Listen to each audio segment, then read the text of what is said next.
Hey, welcome back to the Backyard Professor Chess videos. I was going to do this outside today in my backyard, but I'm smoking some barbecue spare ribs right now, and the traffic, I live on a fairly busy road, and the traffic is just so noisy. It's a pretty day outside, but I'm going to do an inside video this time. And I am close to where most of my videos will be outside now, and then I'm going to do some droning nature shots also. And I'm pretty excited. The weather's starting to pick it up finally. I want to do a little bit more with some tactics. My good online friends are all telling me, dude, what you lack is tactics. And so I'm exploring those quite heavily, and they said, you know, give it 3 or 4 years and you'll be doing okay. And so that is exactly what I'm going to do. I am not joking. In the meantime, Artur Yusupov put together 10 little pamphlets of chess ideas. They were such a smash hit that they convinced him to put it into a book. And this is his book, Artur Yusupov Chess Lessons. And I want to take a couple of ideas and adapt them for this particular video from Artur Yusupov. The idea on the double attack. He says, off on the and this is on page 95 for those of you who have this book. If you don't have this book, you're missing out. You need this book. It's good. Off on the double attack leads immediately to material gain. That's why it is so important. And as the opponent finds it impossible to defend against all threats simultaneously. The other advantage is it's real easy to overlook a double attack. I can testify to that. You guys keep kicking my butt with this stupid tactic. I'm going to learn it and throw it back at you. Okay, he shows a game here between Fritz Samish and Jose Raul Capablanca. This is in Carlsbad, 1929. Let's take a look at this. This is quite the game here. Knight f6, he's going to go c4. He's going to go e6, and now knight c3. Queen pawn opening, typical queen pawn opening. Bishop b4, pinning the knight to the king. He's going to immediately make the bishop make a decision, and he does take the knight. So Capablanca, who is playing the black pieces here, doubles up the pawns of Samish on his queen side. It's just, I'm not going to comment any more than that. He's just got double pawns at this point. d6, f3, interesting, kind of different here. e4, he went one move at a time, hitting the center. They're arguing for the center. And knight, uh-oh, what did I mess up already? No, not him. He didn't go e4. Sorry. Fritz went e4. d6, f3. Oh, he went, hold it. He went to e5 after f3. Sorry. I'm doing it out of the book. You know, I'm a schmuck. That's the way it is. e5, and then Samish there. That looks better. Boy, Samish went e4, and now knight c6. Okay, so both knights are out. It's obviously a very major pawn argument for the center, and you can see which squares they're arguing for by the way the knights are placed. Interestingly, Samish has just nothing but pawns out. Isn't that interesting? I just want you to be cognizant of that. That's kind of interesting. Against Capablanca in 1929. This is pretty gutsy for not having much of a development other than pawns. So what's he do about it? Bishop e3. See, solves the problem. Well, hold on now. This is Capablanca after all. b6. Okay, he's going to fianchetto. Bishop d3. Okay, now we're seeing a terrific fortress in the center by white, aren't we? Just 2 quick bishop moves, and wow, what a fortress. Obviously, Samish thinks that the queen side is the most important one to put all his pieces, right? Don't take me serious on that, Furpy. Let me have my moment of stupidity on camera, will you please? Now Capablanca puts his bishop to a6, and there's a question mark here. Now understand this. Capablanca is seriously good in 1929. I mean, he was good from day one when he was born to the day he died, but in an opening, for him to do this kind of move is really remarkable. We are talking cream of the crop chess player here. We are talking king of the hill. We are talking Jose Raul Capablanca, and he makes a really bad move in the opening. Gives hope for us lesser mortals, doesn't it? It happens to the best of them. Yeah. Now let's watch, let's observe something here.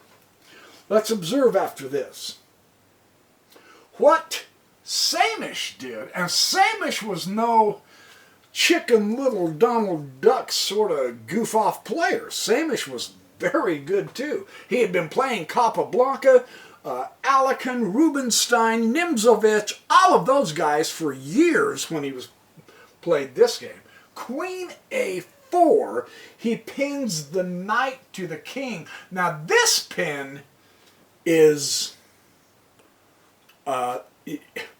it's solid. I can't remember the word they call it, but it's a pure pin by the queen.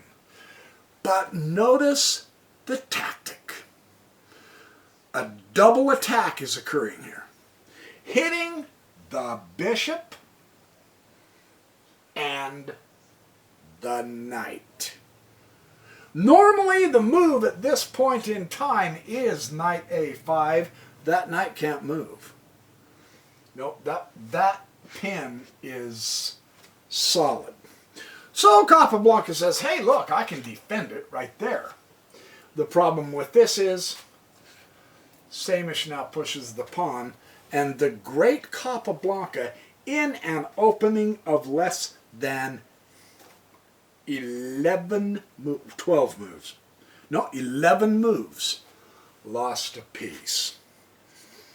So that is one really great illustration from two outstanding chess players on the idea of a tactic, a double attack, and here's the other lesson. And I have said this in videos before, and I will emphasize this. The idea in the tactic of the pin is once you pin a piece, you attack it. Either with another piece or a pawn, ideally with the pawn, with a piece of lesser value. And in this instance, because he built that fortress, he attacks the pinned piece and it's lost. He can't move to safety. So there's a great illustration. Hang on, I'll come back with another game with another illustration from Yusupov. The next game illustrating this double attack tactic that Yusupov demonstrates, and I want to show you, is by Larry Christensen and Anatoly Karpov. Wikon Z 1993. Now understand, Anatoly Karpov at this time was almost as good as we are right now. There was very few, maybe a handful, and I mean you can count them on one hand, who was better than Karpov. Now watch this tactic that's thrown at him. It's staggering how Karpov opened this game. By this time in 1993, Karpov has played tens of thousands of games. Really, he is at the top of his form. Watch this. This shocked me. This one just shocked me. It's a beautiful illustration that we need to keep our eyes open for tactics, because even the greats can fall to tactics. No matter how good they are, no matter how careful they are, no matter how many tournaments they have won, no matter whether their name is Karpov, Kasparov, or whatever their name is, they can fall to tactics. He comes back to bishop c7, now knight c3, C5, okay, he's going to hit the center with that C5 push. E4, and now the C will take the D, and the knight will take the D. So it looks like a really nice, fun, calm moment in the center of the board, right? Now, Christensen takes that knight, and he just barely developed it. Christensen has 2 moves on his knight, and he goes ahead and takes Karpov's knight. Why? Let's take a look. So that he could give his bishop a chance to show off his prowess. No, that is not the reason why. Good try, but thanks for playing. I don't have a clue. Okay, bishop f4. Now keep track. Watch. Knight a5. He's going to hit this bishop. And this is a typical standard idea. The bishop commands a really good diagonal across the center there. Right, so he's going to basically say, okay, well, you've got to... and actually, the bishop is undefended, so the knight is going to hit that bishop. Absolutely. Bishop comes back to e3, and bishop d6. At this point in their game, just take a look at that board, and what do you see? Tell me. No, I mean, I can hear you through the camera. Tell me right now, and we can have a conversation. I can hear you while you're watching this video.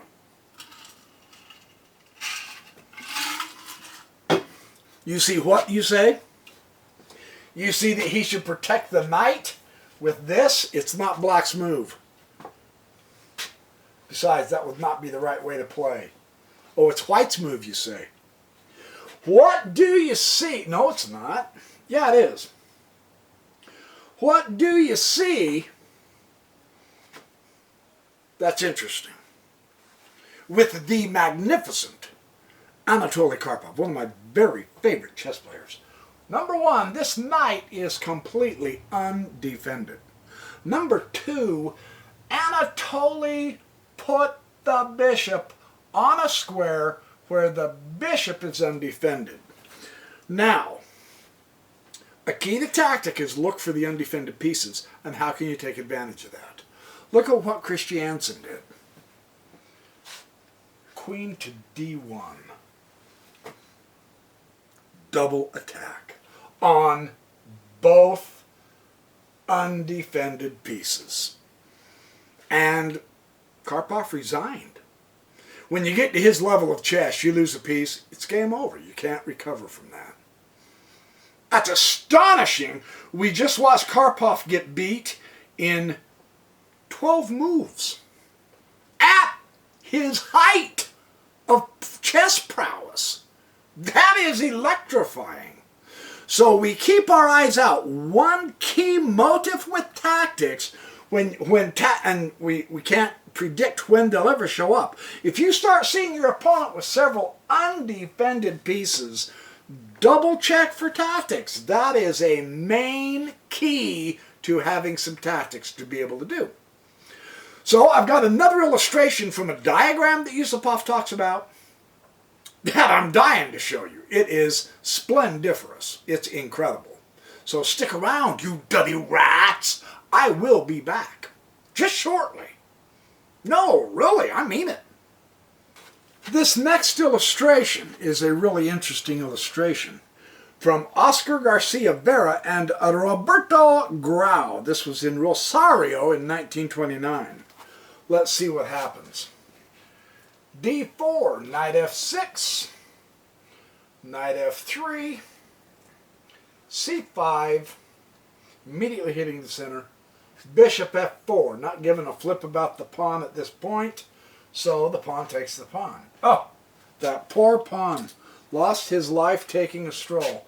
And now knight takes d4 is a complete blunder. Let's pay attention to the details of this.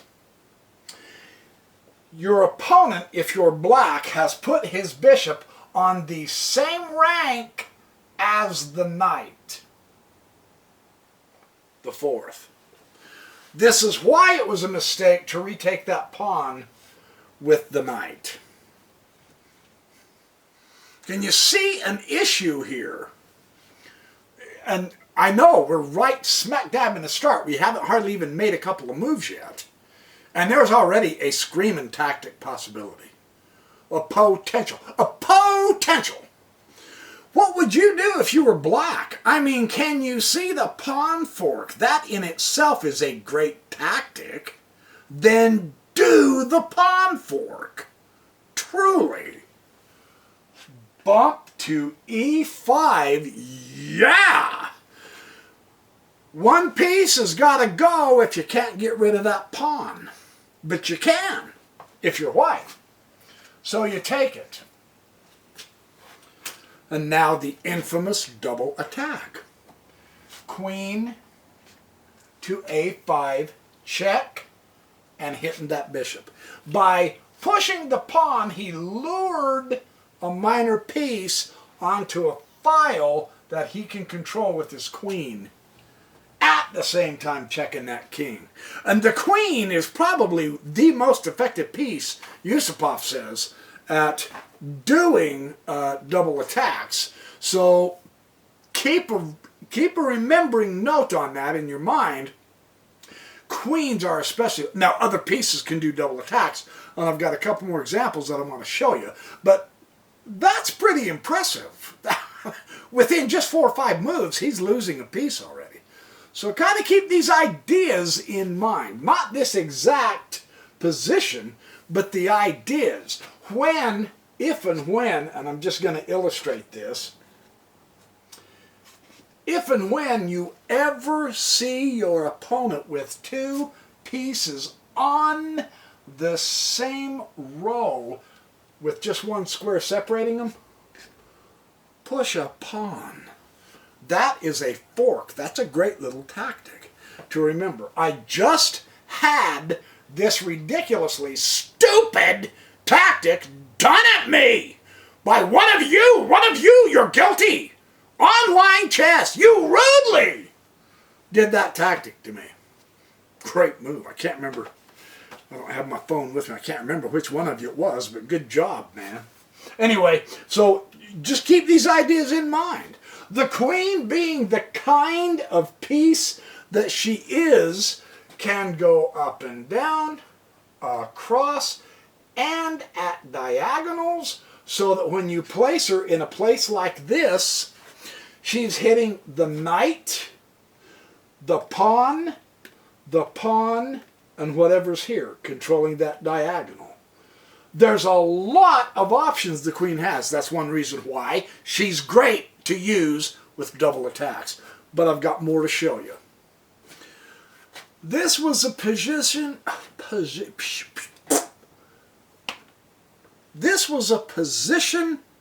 Richard Reddy found himself in with Alexander Alekhine. This was in Baden-Baden, 1925. Alekhine is the black, Reddy is the white. It is black's move. What do you see? Kind of interesting board to look at, right?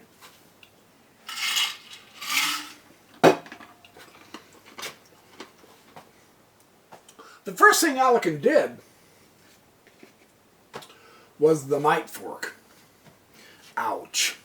Because they both have 3 pieces. So they've got to keep those pieces. And now Reddy moves the rook to here. Yeah? And now, of course, the knight will exchange, so he changes down. So now they're down to just 2 pieces each.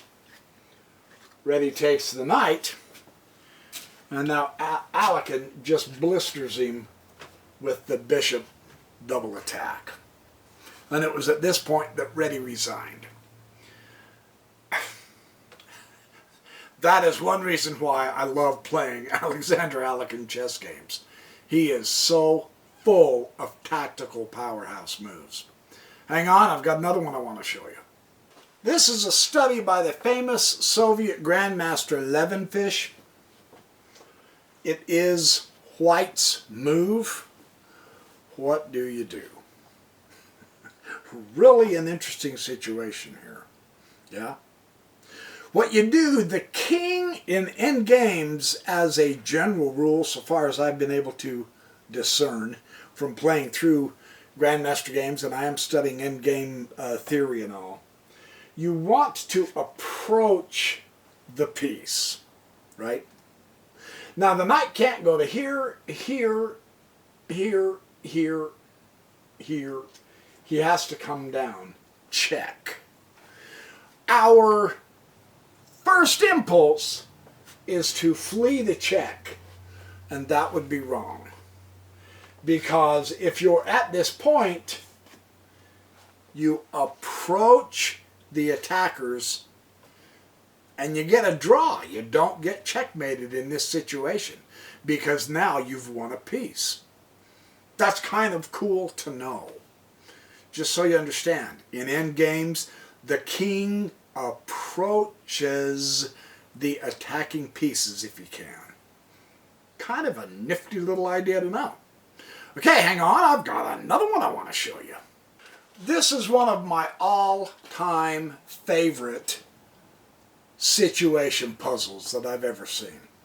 This is exquisitely awesome. Pay real close attention here. I'm going to go slow on purpose. White faces two major problems.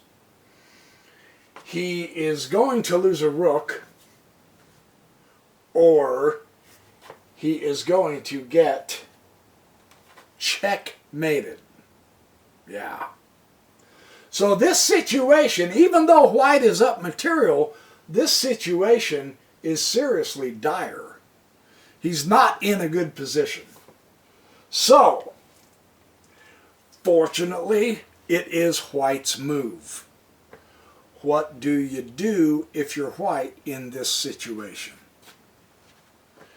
You hope and pray you don't lose. Yes, but hope and prayer ain't gonna cut it. You have to use a tactic. You have to use some skill here.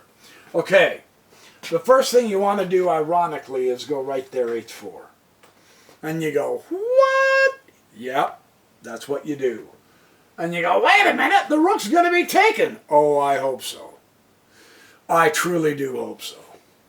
If black takes that rook, you're in Fat City. Because then the next thing you do is you recognize the kings are in opposition.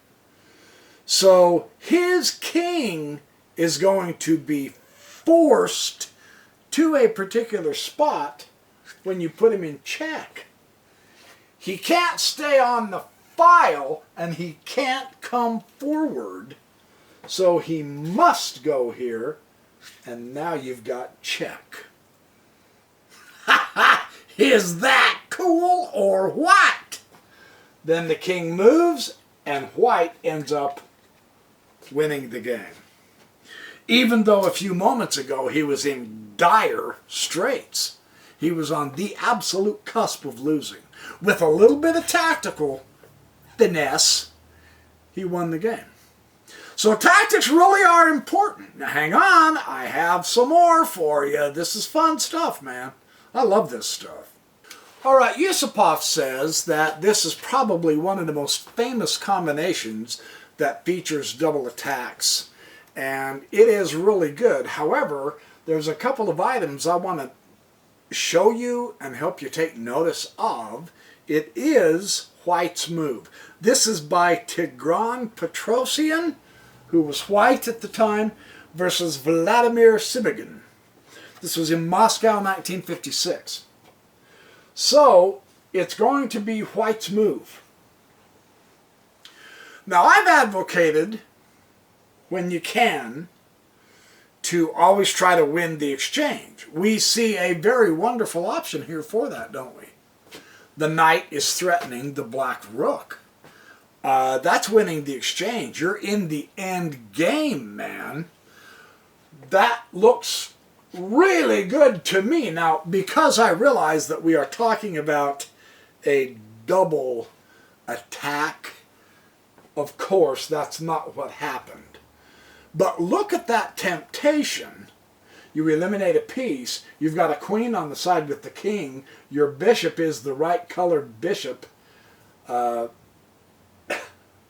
This could be real tempting to do. If you did, I want to go through this variation. If you did take f7, here's the problem with that. And it's a huge problem if you have to win. Because now, queen immediately goes check. And the bishop will come down and go no more check. Then the queen comes up and says, oh yes, check. Then the queen comes over, and then the queen comes here, check, and you have a draw. Because it's a perpetual checking situation.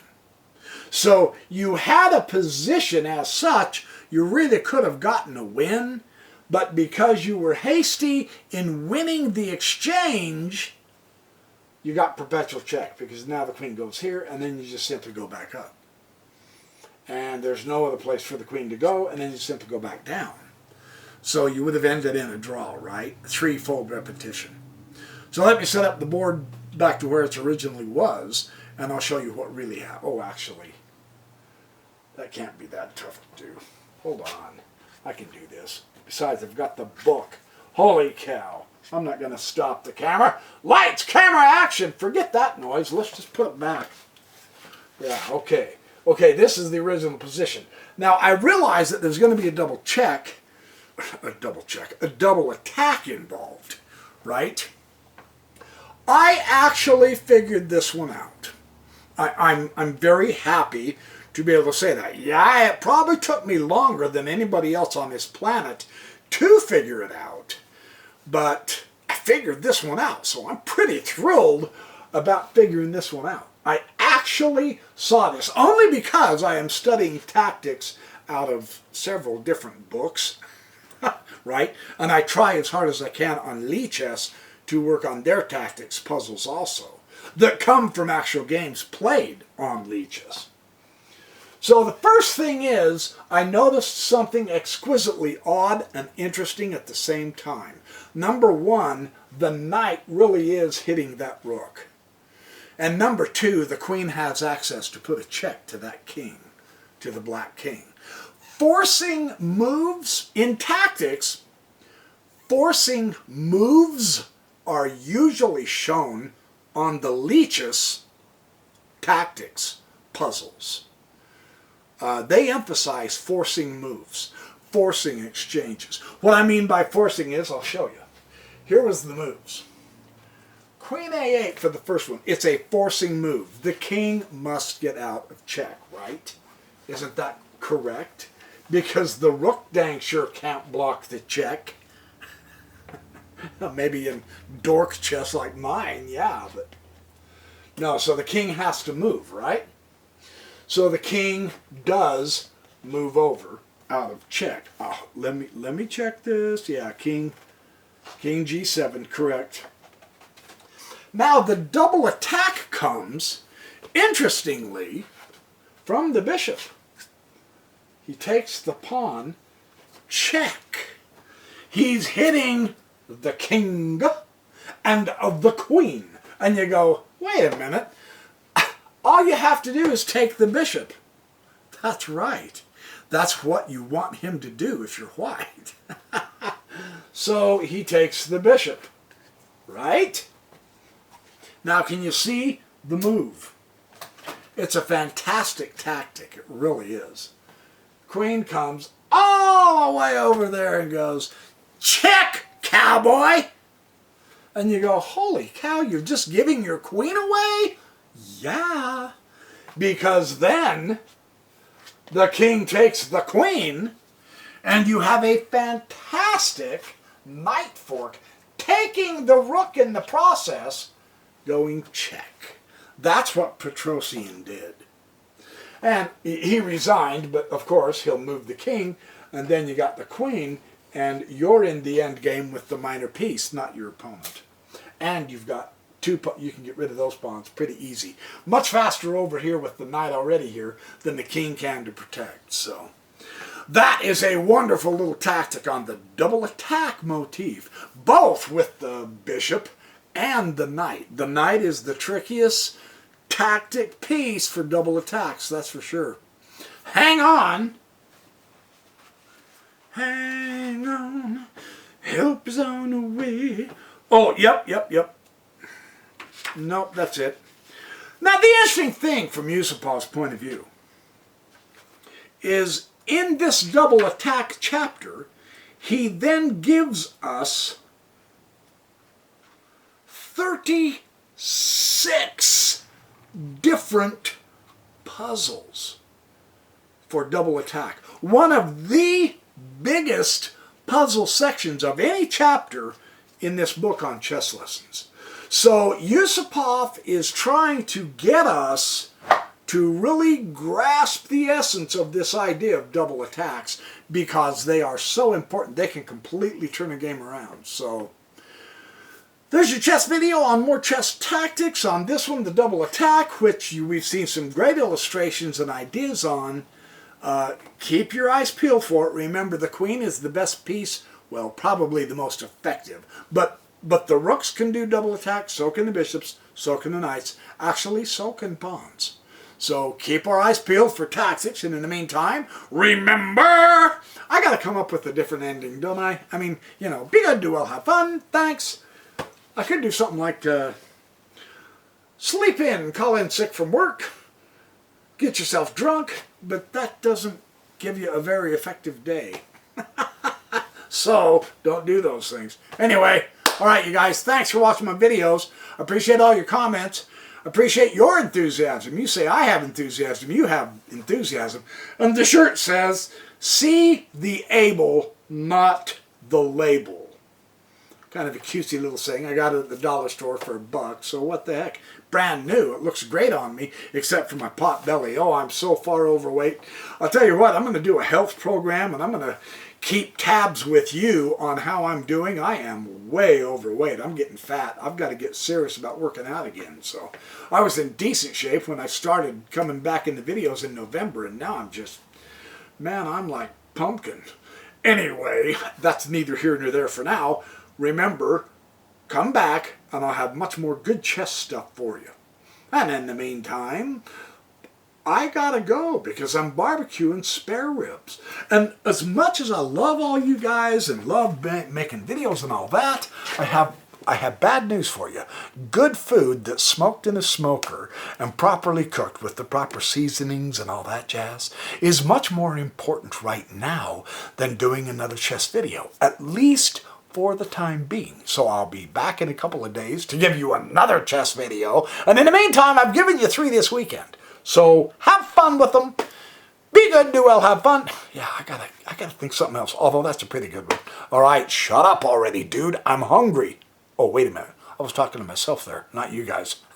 I would never tell you guys to shut up. I would tell you to get serious. I've told you that, but never would I say shut up. Unless, of course, you were talking on and on and on, like I am right now. And then I would just immediately shut the camera off with you and rudely cut you off without being able to say goodbye or anything. Because, you know, basically the philosophical implications of automation could give us the